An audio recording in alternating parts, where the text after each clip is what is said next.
Why did you let him kill me?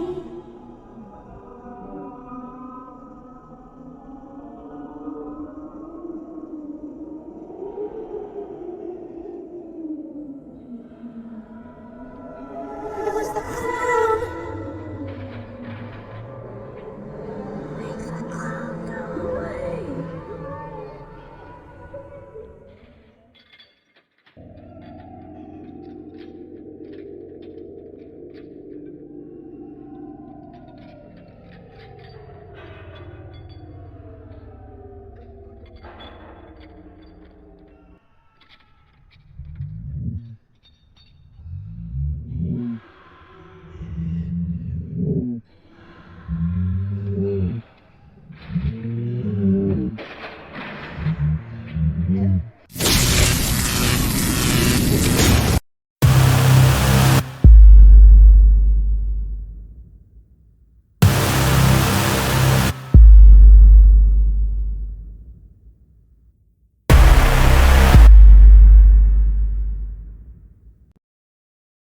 Девять один один.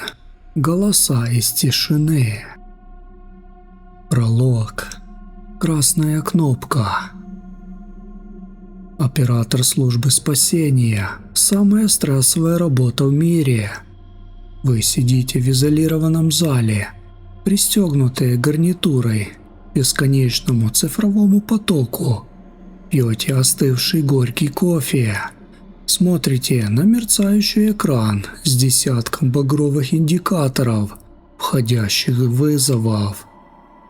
Вы первый, кто слышит крик о помощи, и часто последний, с кем умирающий успевает поговорить в этой жизни. Меня зовут Тим. Я отдал работе в системе 911 12 лет. Десятки тысяч смен, сотни тысяч звонков, слившихся в один сплошный, непрекращающийся гул человеческого страдания. Пожары, бытовые убийства, лобовые ДТП, стремительные роды на заднем сидении такси, инсульты, суициды. За этот огромный срок я оброс толстой ментальной броней. Мне казалось, что моя психика способна переварить абсолютно все, что человеческая природа больше не способна выкинуть ничего такого, что заставило бы мои руки дрожать на клавиатуре. Я думал, что видел и слышал все, пока не принял тот проклятый звонок. Этого вызова вы не найдете в официальных цифровых архивах департамента. Когда спустя неделю я попытался поднять лог-файлы и найти аудиозапись для внутреннего расследования, выяснилось, что система очистила этот сектор, словно его никогда не существовало. Всю нашу диспетчерскую смену в экстренном порядке перевели на другую резервную линию, а старые терминалы полностью демонтировали. Мой непосредственный начальник, бледный, с дергающимся веком, закрыл меня в своем кабинете и коротко отрезал: «Ты ничего не слышал, Тим. Это был системный сбой связи, наложившийся на бред психически больного. Забудь, если хочешь доработать до пенсии». Я не забыл. Эти голоса невозможно забыть. Они въедаются в подкорку, как радиация. Я записываю все, как было, деталь за деталью, пока мой собственный разум окончательно не сдал позиции. Может быть, кто-то прочитает эти строки и поймет истинную природу ночной тишины. И когда в его трубке раздастся странный, щелкающий звук, Он вовремя положит трубку. Часть 1. Шепот из стены. Январь 2019 года. Нью-Йорк. Город скован глухим ледяным туманом, который пришел со стороны океана. На часах было ровно 13 минут 3 ночи. Самое глухое, мертвое время, когда даже мегаполис на мгновение затихает. На моем пульте вспыхнул багровый сигнал. Я привычно нажал кнопку приема. Служба 911, какой у вас адрес и что произошло? В ответ повисла тяжелая, вязкая тишина. Но это была не пустая линия. Сквозь цифровой тракт пробивался странный, грубый фоновый шум, похожий на гул работающего где-то под землей мощного генератора. А затем раздался всхлип. Не женщины, не испуганного ребенка. Звук издавал взрослый, физически сильный мужчина лет 40. Но этот всхлип был жалким, прерывистым. Так скулит загнанный в угол полуживой котенок. «Пожалуйста, умоляю, приезжайте. Она внутри, она в стене», – прошептал голос. В нем не было паники, только бескрайнее, выпивающее душу отчаяние. «Сэр, успокойтесь, кто именно находится в стене? Назовите ваш точный адрес». «Моя дочь, Лили, ей 7 лет. Она сидит в стене нашей гостиной уже 3 дня. Я отчетливо слышу, как она дышит там, за обоями. Но я не могу ее вытащить. Понимаете, стена абсолютно целая. Ни единой трещины, ни одной щели. Штукатурка монолитна, а она там, внутри кладки. И самое страшное, она не зовет на помощь, она не плачет, она поет. Без остановки поет ту же самую старую песню, которую пела, когда ей было всего 3 года. Спят усталые игрушки. Господи, откуда она может помнить эту мелодию? Я ей ее никогда не включал здесь, в Штатах. Я ее сам давно позабыл. Она всплыла из моего детства. Первая мысль, которая механически срабатывает у любого опытного диспетчера – острый психоз, галлюцинаторный синдром на фоне тяжелой бессонницы или злоупотребления веществами. Но мужчина, несмотря на чудовищный бред, четко и без запинки назвал адрес. Старый многоквартирный дом в Бруклине, Даукер-стрит, 14, квартира 4Б. Я зафиксировал карточку и немедленно отправил по адресу ближайший патрульный экипаж. Через 25 минут со мной по закрытому служебному каналу связался старший наряда, сержант Моррисон. Его голос звучал растерянно. «Тим, мы на месте. Тут странная ситуация.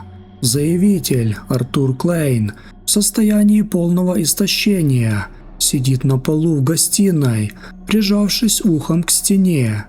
Стены сухие, монолитные. За этой перегородкой находится соседняя квартира 4Б. Но она пустует уже больше полугода. Хозяева уехали во Флориду. Мы вскрыли соседскую дверь, проверили комнаты. Там абсолютная пустота. Ни мебели, ни следов пребывания людей, ни девочки. Наш парень явно не в себе. Вызывай психиатрическую бригаду». «Принято. Клейн, оформляю запрос», – ответил я. потянувшись к клавиатуре. «Подожди, Тим, постой!» Голос Моррисона в рации вдруг резко изменился, стал тише на несколько тонов. «Заткнитесь все! Тихо!» В радиоэфире воцарилась тишина, сквозь которую я слышал только тяжелое дыхание полицейских. А затем через их рацию, а следом и через мою гарнитуру пробился звук. Это не были помехи, это было отчетливое, мерное, свистящее детское дыхание. Оно шло прямо из глубины стены. Звук был настолько близким, словно ребенок стоял вплотную к гипсокартону, отделенный от оперативников лишь тонким слоем краски. Моррисон больше не спорил. Он вызвал инженерно-саперскую группу технической поддержки. Прибывшие специалисты развернули портативный промышленный тепловизор и направили объектив на злополучную стену. На синем экране прибора среди холодных контуров строительных конструкций отчетливо проступило яркое багрово-желтое пятно, небольшое, правильной округлой формы, излучающее стабильное тепло. Оно находилось ровно на высоте 1 метра от пола, прямо в теле кирпичной кладки. «Там скрытая полость», — глухо произнес сапер в микрофон кабельной связи. «Внутренняя ниша примерно 20 на 30 сантиметров, и там фиксируется четкий источник тепла, соответствующей температуре живого тела». Полицейские схватились за ломы и перфораторы. Под ударами инструмента полетела цементная пыль, посыпались куски старого кирпича. Когда финишный слой стены был окончательно разрушен, взором присутствующих открылась глухая герметичная ниша. Строители оставили этот технологический карман во время капитальной реконструкции здания еще в далеких 70-х годах. Внутри не было свободного пространства для 7-летнего ребенка. Там было совершенно пусто. Только на самом дне этой пыльной каменной коробки лежало маленькое детское платье. Розовое, трикотажное, с забавным, полустертым рисунком котенка на груди. Оно было сложено невероятно аккуратно, шов к шву, как складывают пижаму перед сном. И оно было абсолютно теплым на ощупь, словно его только что сняли с ребенка. В складках ткани лежала пожелтевшая записка, написанная неровным детским почерком. Буквы были выведены с трудом, по слогам. «Папа, я сплю, но мне холодно. Мама сказала ждать, когда ты сам меня найдешь». Артур Клейн не дожил до утра. Его сердце разорвалось от обширного инфаркта прямо в машине скорой помощи, на глазах у медиков. Самое жуткое выяснилось позже, когда детективы подняли архивные дела по этой семье. Его законная супруга вместе с 7-летней дочерью Лили пропали без вести ровно 5 лет назад в совершенно другом штате. Федеральное следствие тогда пришло к выводу, что женщина просто забрала ребенка, обчистила банковские счета и сбежала с любовником в неизвестном направлении. Она не сбегала, она все это время находилась в стенах, просто в другой комнате, до которой строители еще не успели добраться со своими инструментами. Часть 2. Тот, кто всегда дома. Май 2021 года. Моя очередная ночная смена подходила к концу. Глаза нещадно резало от сухости и мониторного излучения. Около 4 часов утра поступил вызов. В трубке раздался женский голос. Неестественно ровный, монотонный, лишенный каких-либо человеческих интонаций. Словно со мной разговаривал робот или человек под воздействием сильных транквилизаторов. «Служба спасения, что у вас происходит?» – спросил я, лениво поправляя микрофон. «Мой муж только что вернулся с работы», – тихо произнесла женщина. Он прошел через прихожую, но не разулся. На его обуви куски влажной глины. Он никогда, слышите, никогда не заходит в жилые комнаты в грязных ботинках. Он маниакально следит за чистотой. «Мэм, вы чувствуете угрозу? Ваш супруг проявляет агрессию. Назовите ваш адрес». Он прошел мимо меня на кухню, встал у самого окна и смотрит на темную улицу, спиной ко мне. Я позвала его по имени несколько раз, но он даже не пошевелился. Он просто стоит и тяжело, шумно дышит. «Мэм, почему вы звоните в полицию, если ваш муж просто молчит? Он угрожает вам оружием?» «Вы не понимаете». В ее голосе впервые проступила едва заметная дрожь. «Я звоню вам, потому что мой муж погиб 2 года назад. Его машина вылетела с моста в реку. Тело 3 дня искали водолазы. Я сама хоронила его в закрытом гробу». В диспетчерской словно мгновенно упала температура. Я почувствовал, как волоски на моих предплечьях встали дыбом.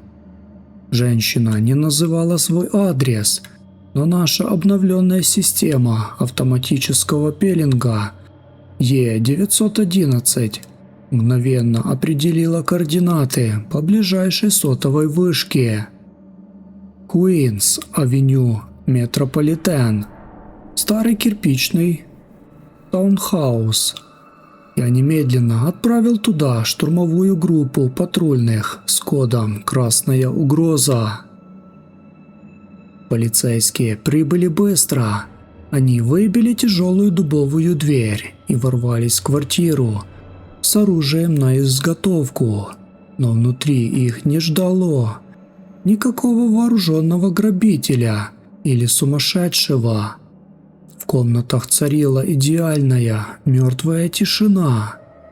Заявительница Марта Грин сидела на диване в гостиной, обхватив руками колени, и неотрывно смотрела в пустой угол кухни, где у окна стоял старый холодильник.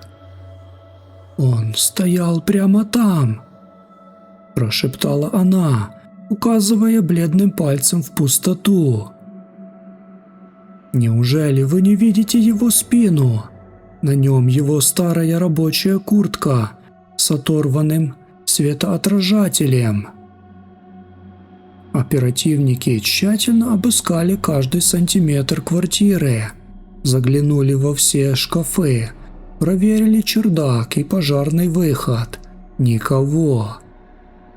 Никаких следов взлома или присутствия посторонних.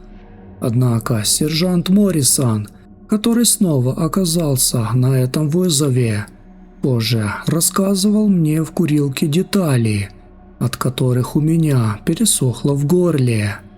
Он утверждал, что когда они зашли на кухню, там стоял стойкий, концентрированный запах, который ни с чем нельзя перепутать. Смесь медицинского формалина, сырой подвальной земли и чего-то приторно-сладкого, гнилостного и холод. Это не был обычный сквозняк из приоткрытого окна. Это был плотный, физически ощутимый холод, который исходит от массивного куска льда или от полностью остывшего человеческого тела. Марту Грин экстренно госпитализировали в психиатрическое отделение местной больницы с диагнозом «острый реактивный психоз» на фоне пережитой травмы потери. Но в палате ее состояние только ухудшалось. Медсестры рассказывали, что она часами сидела на кровати, уставившись в больничное окно, и без конца повторяла одну и ту же фразу. «Он приходит ко мне каждую ночь, встает у стекла, смотрит на пустую ночную дорогу. Он ждет, когда я официально приглашу его войти в мой дом.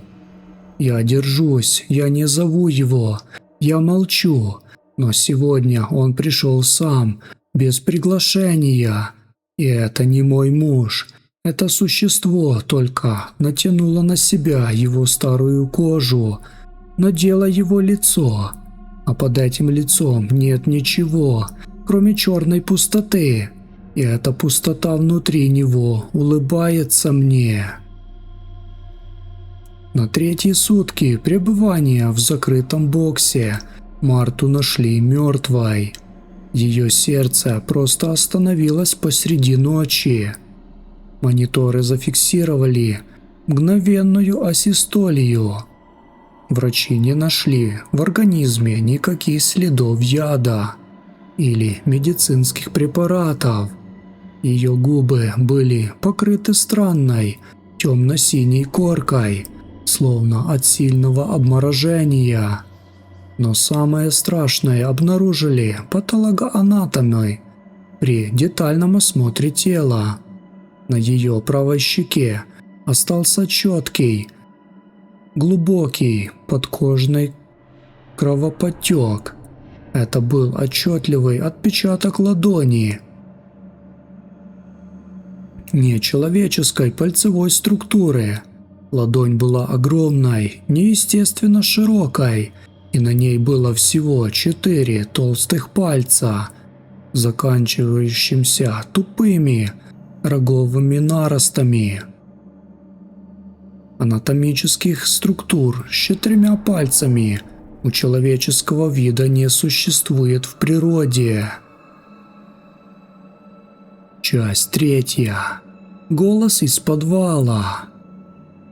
Этот звонок стал самой страшной точкой в моей 12-летней практике. Прошло много времени, но я до сих пор просыпаюсь в холодном поту посреди ночи, когда этот детский голос начинает звучать в моих снах. Август 2022 года.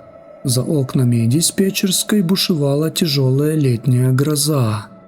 Молнии то и дело подсвечивали силуэты высоток. Около 2 часов ночи система приняла вызов. На линии был ребенок. Мальчик, судя по неокрепшему голосу, лет 8 или 9. Он говорил очень тихо, практически шепотом, с трудом сдерживая слезы. «Диспетчер, меня зовут Джейкоб. Мне очень, очень страшно. Пожалуйста, помогите». «Привет, Джейкоб, я с тобой, все хорошо.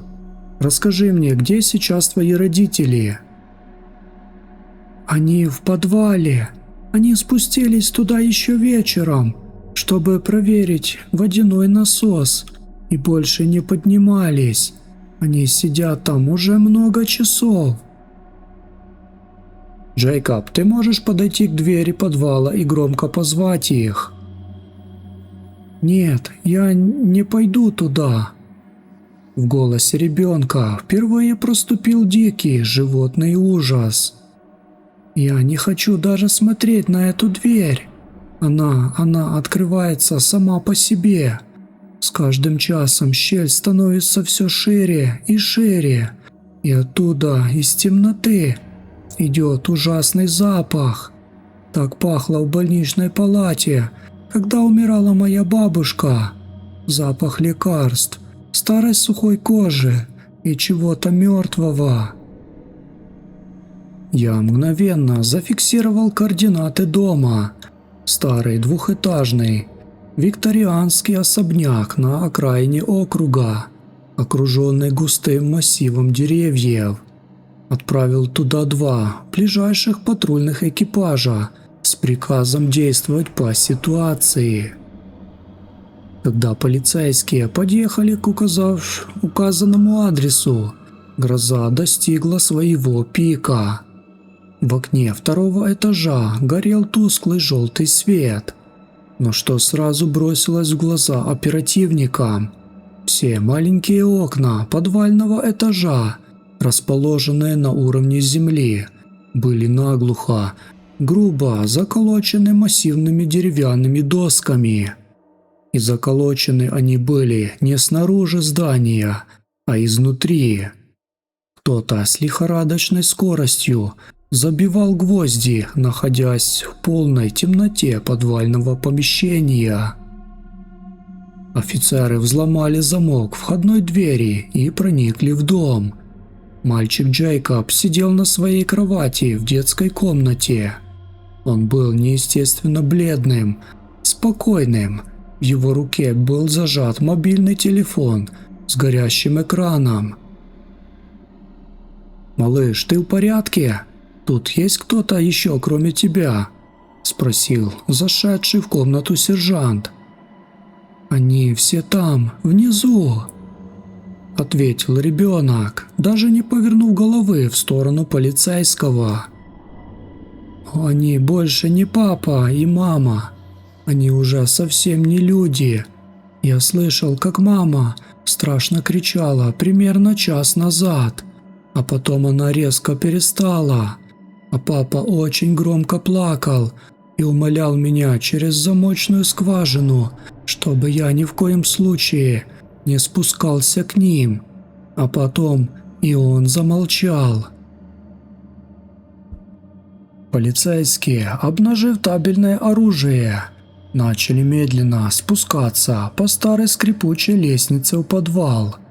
Дверь действительно была приоткрыта на несколько сантиметров. Из образовавшейся щели лился странный густой свет. Это была не обычная электрическая лампочка, а какое-то фосфоресцирующее липкое свечение, напоминающее блеск гнилого дерева в ночном лесу.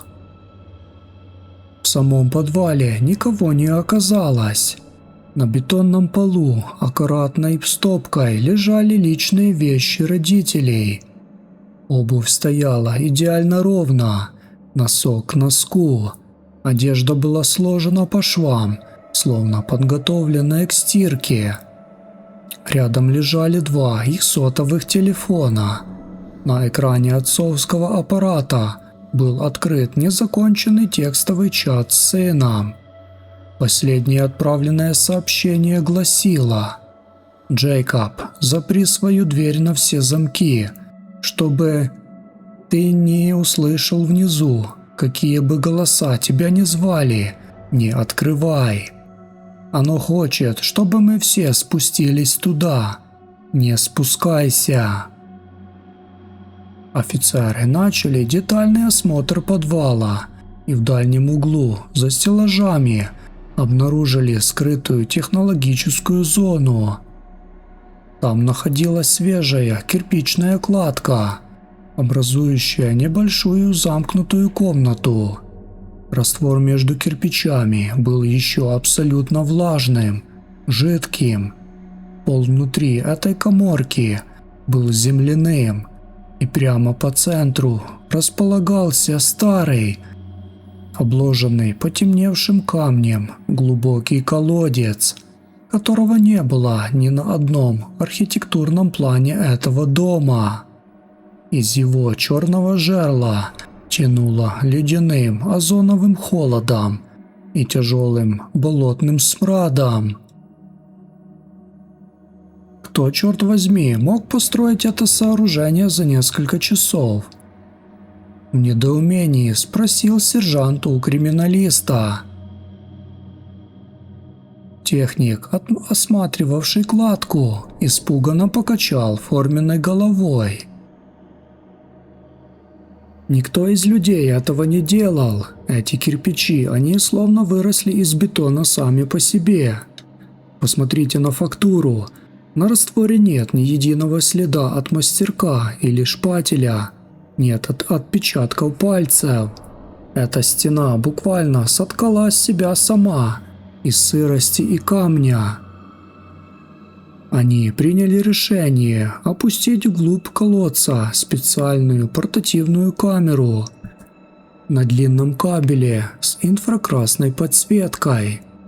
Видеосигнал транслировался напрямую на монитор криминалистического фургона. То, что зафиксировала оптика на глубине 10 метров, заставило видавших виды мужчин онеметь от ужаса. Там была вода, густая, темная, с отчетливым багровым оттенком, и прямо под поверхностью этой жидкости, лицом вверх, находились люди. Их было много, несколько десятков, среди них четко различались лица пропавших вечером отца и матери Джейкоба. Но рядом с ними находились тела еще как минимум 12 человек, числившихся в федеральном розыске, как пропавшие без вести в этом округе за последние 5 лет. Их глаза были широко открыты, они не совершали никаких плавательных движений. Тела были абсолютно неподвижными, но их губы синхронно, непрерывно шевелились, беззвучно формируя какие-то слова в адрес смотрящей на них камеры. Внезапно видеозапись с треском оборвалась. Экран залило сплошным белым шумом. Оператор технической службы сорвал с себя наушники, выскочил из фургона и бросился прочь со двора. Позже он сквозь рыдания объяснял коллегам, что в момент обрыва сигнала он отчетливо услышал через аудиоканал колодца голос своего собственного маленького сына, который в этот самый момент должен был мирно спать в своей кроватке на другом конце города. Часть 4. Я слышу вас. Зимой 2023 года моя нервная система окончательно сдала. Я больше не мог выносить этот ежедневный ад, не мог слышать звуки входящих вызовов, от которых мое сердце начинало совершать бешеные кульбиты. Я написал рапорт об увольнении по собственному желанию, собрал скромные пожитки и переехал в другой тихий штат, полностью сменив сферу деятельности. Я устроился работать ночным сторожем на лесной склад. Завел жесткое правило никогда не пользоваться мобильной связью и интернетом после захода солнца. Но перед тем, как сдать свой служебный жетон и электронный пропуск, я совершил должностное преступление. Я тайно скопировал на скрытую флешку несколько зашифрованных аудиофайлов из архивного сектора «Особые аномалии». Тех самых, которые высшее руководство приказало полностью стереть из базы данных. Я до сих пор не знаю, были ли эти записи реальностью или результатом какого-то невероятного коллективного помешательства. Но частотные характеристики звука на этих дорожках заставляют кровь стынуть в жилах. Самая последняя запись в этом списке не имеет никаких системных метаданных, ни даты, ни точного времени, ни определенного телефонного номера заявителя. Полный цифровой инкогнито. На записи слышен мягкий, пугающе спокойный женский голос. Он звучит чисто, без каких-либо сетевых помех, словно диктор авторитетного канала зачитывает утренний прогноз погоды. «Здравствуйте, оператор. Я звоню вам исключительно для того, чтобы официально сообщить. Мы наконец-то пришли». «Мэм, я вас не понимаю, кто это мы? Назовите ваш адрес и причину обращения», – отвечает дежурный диспетчер. Судя по голосу, это был мой коллега Фрэнк. «Мы – это те самые сущности, которые всегда находились в непосредственной близости от вас», – ласково произнес голос. «Те, кого вы в своей примитивной бытовой жизни привыкли называть обычными тенями в углах комнат. Те, кто веками обитает в микроскопических паузах между вашими выдохами и вдохами. Мы смогли прийти в ваш мир в таком количестве только потому, что вы сами открыли для нас эту дверь». «Какую еще дверь, мэм? Прекратите этот бред. Линия предназначена только для экстренных ситуаций.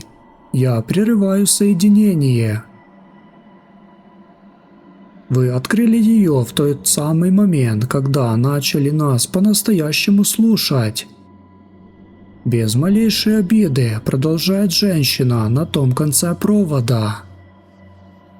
«Каждый входящий звонок в систему 911 – это маленькая, истонченная ментальная прореха в защитной ткани вашего мира. Отчаянный человеческий крик о помощи, запредельный страх смерти привлекает не только экстренные службы и полицию. Этот импульс является идеальной пищей для тех, кто веками питается чистым человеческим ужасом. Раньше мы были тихими, мы сидели глубоко внизу и не могли пробиться сквозь барьер. Вы нас просто не замечали. Но теперь, когда вы изо дня в день добровольно снимаете трубку, надеваете наушники и часами впитываете в себя чужую агонию, вы лично впускаете наш шепот в свою собственную голову». Фрэнк на записи замолкает. Слышно только его тяжелое, прерывистое дыхание в микрофон. Проходит около 10 секунд абсолютной тишины. Это какой-то изощренный розыгрыш? Кто это со мной говорит? «Марк, это ты балуешься из соседнего сектора?» Неуверенно спрашивает он. «Просто обернитесь и посмотрите за свою спину, Фрэнк!» Тихо шепчет голос. На этом моменте аудиофайл резко обрывается глухим цифровым щелчком. Фрэнк, принимавший этот вызов, не дожил до конца своей смены. Примерно через час после этого разговора он отправился на короткий перерыв, заперся в служебном туалете диспетчерского этажа и застрелился из своего табельного пистолета, который он тайно проносил в сумке, вопреки всем правилам безопасности. Никакой предсмертной записки на бумаге он после себя не оставил. Однако детективы, проводившие осмотр его личного смартфона, обнаружили короткое видео, записанное им на внутреннюю камеру ровно за 1 минуту до рокового выстрела. На этом видео Фрэнк сидит на полу в туалетной кабинке. Его глаза широко, неестественно раскрыты. В них застыл безумный, стеклянный взгляд, а по подбородку стекают струйки темной крови. Он смотрит прямо в объектив и лихорадочно шепчет. Она не соврала. Они действительно все это время стояли прямо за моей спиной. Все 12 лет моей долгой службы они просто терпеливо ждали, когда я настроюсь на их частоту и отчетливо услышу их присутствие. А теперь они залезли внутрь моей черепной коробки. Их там слишком много. Они непрерывно кричат и говорят, что им очень тесно. Они хотят выйти наружу, в этот зал. В этот момент Фрэнк на видео безумно страшно улыбается. И тут зритель понимает, от чего течет кровь. У него во рту полностью отсутствуют зубы, и они не были выбиты ударом. Фрэнк собственноручно, один за другим, выдернул их все голыми пальцами за те 10 минут, что сидел в заперти. Десна превратилась в сплошное кровавое месиво. Им нужно свободное место для выхода. Я должен освободить для них это пространство. Скоро увидимся на той стороне линии. Раздался оглушительный хлопок выстрела. Экран смартфона заливает бордовым, и видео окончательно гаснет. Эпилог. Не слушайте. Сейчас, когда я заканчиваю писать эти строки, я нахожусь в абсолютно пустом, бревенчатом доме посреди глухого лесного массива на севере страны. Здесь нет магистрального электричества, нет телефонных проводов, нет интернета, а ближайшие соседи живут в 30 милях отсюда. За моими окнами стоит глухая стена векового леса, в котором царит первозданная тишина. Но я все равно не могу сомкнуть глаз уже 3 сутки подряд. Потому что в этой абсолютной тишине все равно присутствуют звуки. Их невозможно зафиксировать на обычный цифровой диктофон или микрофон. Но когда вы часами сидите в полной, вязкой темноте, ваши уши начинают сами по себе, помимо вашей воли, перенастраиваться на первобытную частоту страха. И в этот момент вы начинаете слышать шепот, очень далекий, монотонный, древний шепот миллионов голосов. Он идет не с улицы, он пробивается наружу из отрезанных медных телефонных проводов, которые сиротливо торчат из стен. Он сочится из пустых розеток, из металлических труб отопления, из водопроводного крана. Этот шепот повсюду, он всегда здесь, в этой реальности, с самого начала времен. Просто раньше вы были защищены своей суетой и никогда не вслушивались в эту пустоту. А теперь вы прочитали мою историю и начали прислушиваться. И этот шепот на той стороне линии теперь точно знает, что вы его зафиксировали. Я заканчиваю свой текст, полностью выключаю компьютер, выдергиваю шнур питания из гнезда, иду к аптечке, чтобы достать плотные куски медицинской ваты и как можно глубже забить ими свои ушные раковины. Я знаю, что это абсолютно не поможет. Это всего лишь глупая, Механическая привычка человеческого разума, пытающегося защититься от неизбежного.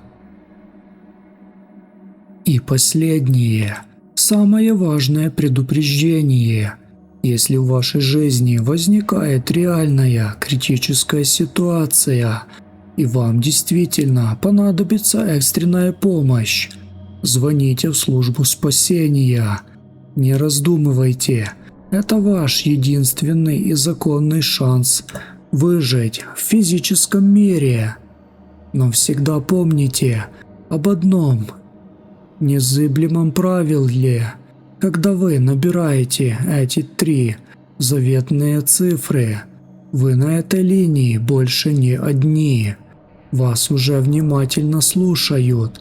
И слушают далеко не только дежурные диспетчеры в наушниках. Тишина в трубке. Кратковременный цифровой щелчок коммутатора.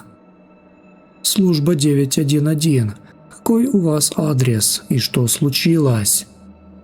Если в ответ на этот вопрос вы услышите хотя бы секундную паузу или странный подземный гул, ничего не говорите. Немедленно нажимайте кнопку отбоя. Положите трубку на стол. Хотя, по большому счету, это уже не имеет никакого значения. Они все равно теперь знают ваши точные географические координаты. И они уже вышли по вашему адресу.